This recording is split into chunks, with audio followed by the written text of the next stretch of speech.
শুনেন, আজকে আমাদের একটা মেডিকেল ক্যাম্প, বিশেষ করে চা বাগানের শ্রমিকদের এবং পরিচ্ছন্নতা উন্নত স্বাস্থ্যসেবা নিশ্চিতকরণের লক্ষ্যে আয়োজিত একটা মেডিকেল ক্যাম্প। এখানে অনেক ডাক্তার আসবেন, বিনামূল্যে আপনারা ঔষধ পাবেন। আবার ঔষধ যারা স্পন্সর করছেন তারা হচ্ছে মেডিকেল, তারা একটা ঔষধ কোম্পানি, তারা স্পন্সর করছে ঔষধ। আবার JCI ইন্টারন্যাশনাল আছে, তারাও এটার সাথে সম্পৃক্ত, তারাও আমাদেরকে হেল্প করছে। আর মেইনলি যার তত্ত্বাবধানে এটা হচ্ছে হাবিবি, সে আমাদের জুনাগড়ের সন্তান, সেই কাজটা করতেছে। তার তত্ত্বাবধানে 3 মাস পরে পরে একটা মেডিকেল ক্যাম্প হবে। এটা আপনাদের জন্য ভালো হবে না নাকি না খারাপ হবে? না ডাক্তার চাই না, চাই না ডাক্তার মেডিকেল লাইন দিলে খালি যাবেন ডাক্তারের লেগে 18 ঘন্টা। আমি নিজে খালি থাকি। আস্তে আস্তে আমাদের জুনাগড়ে বিভিন্ন জিনিস আসতেছে, এটার উদ্বোধন ঘোষণার কথা বলা হয়েছে। আমাদের মাঝে উপস্থিত আছেন, আপনারা জানেন যে 6 নম্বর ইউনিয়ন পরিষদের সাবেক চেয়ারম্যান এবং আমাদের কৃতি সন্তান, আমাদের লিয়াকত হাসান, আমার সম্পর্কে মামা হন। আমাদের মাঝে উপস্থিত আছেন আমাদের প্রেসিডেন্ট মহোদয়, আমাদের মহিলা বিষয়ক কর্মকর্তা, আমাদের কৃষক লীগের সেক্রেটারি এবং আরো অন্যান্য যারা আছেন, সবাইকে আমি আমার ব্যক্তিগত পক্ষ থেকে শুভেচ্ছা অভিনন্দন জানাচ্ছি। এবং আমি আবার special thanks to JCI central আর JCI প্রেসিডেন্ট, তাদেরকেও স্পেশাল থ্যাঙ্কস জানাচ্ছি আমাদের এলাকায় এসে এই কাজগুলো করার জন্য। আমি উদ্বোধন ঘোষণা করতেছি এবং আমি আশা করি পরবর্তীতে এই ধরনের প্রোগ্রাম হবে এবং আপনারা সবাই বিভিন্নভাবে এগুলোর সাথে সম্পৃক্ত হইলে একটা এলাকা আগাবে। Thank you, thank you.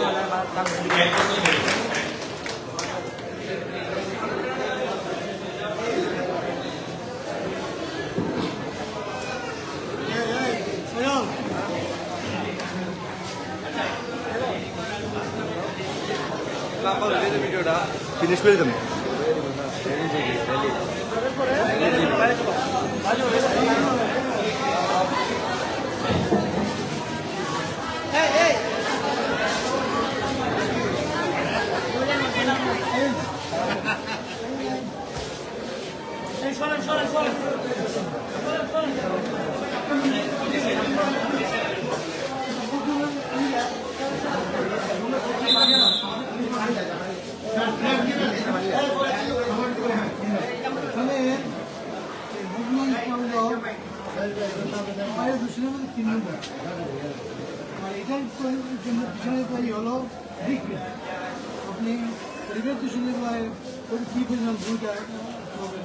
আমি এমপি হওয়ার পর থেকে আমি সহ আমাদের প্রশাসন, আমরা ব্রিকফিল্ড এবং যারা পরিবেশ দূষণ করে তাদের ব্যাপারে শক্তভাবে আমরা ব্যবস্থা গ্রহণ করার চেষ্টা করছি এবং যারা এইসবের সাথে সম্পৃক্ত তাদেরকে বিকল্প প্রফেশনে যাওয়ার কথা বলতেছি এবং ব্যবস্থা করতেছি।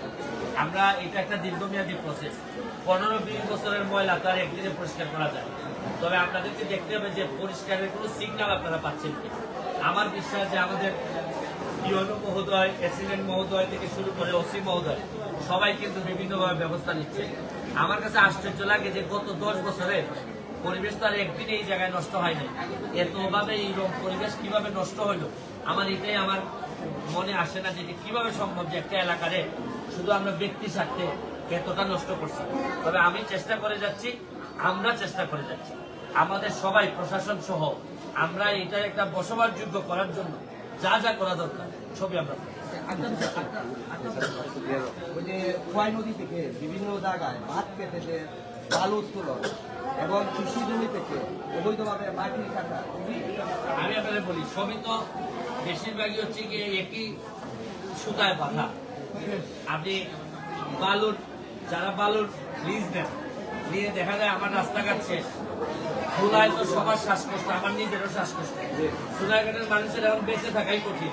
সোনারঘাটের মানুষ আমার ভোট দেওয়ার মধ্য দিয়ে যে যুদ্ধ ঘোষণা করছে, পরবর্তী আমি বিশ্বাস করি সকল নির্বাচনে এরকম ভালো ভালো লোক যদি, কাজের লোক যদি আসে, তাহলে আমরা যে সোনারঘাট আমরা পাইছি এর চেয়ে ভালো সোনারঘাট আমরা রেখে দেবো।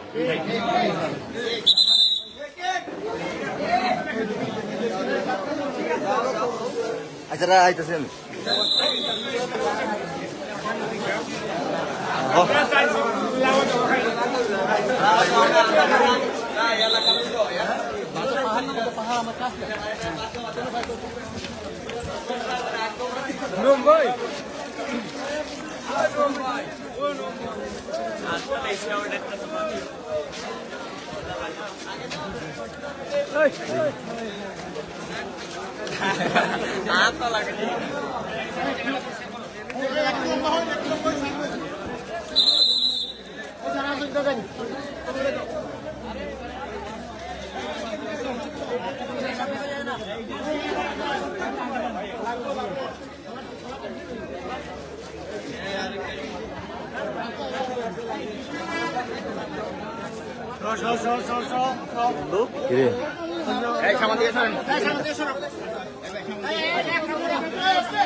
কিরে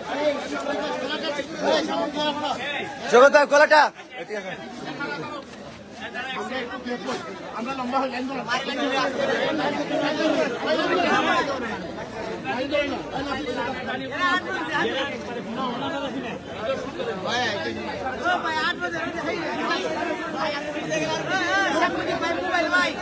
মোবাইল ভাই তার মধ্যে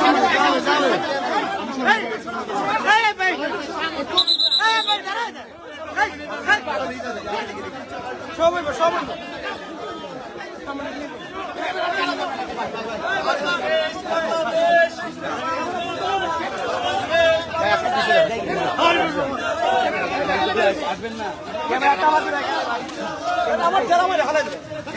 ভাই আমার জিওর ব্যাট আছে জিওর ব্যাট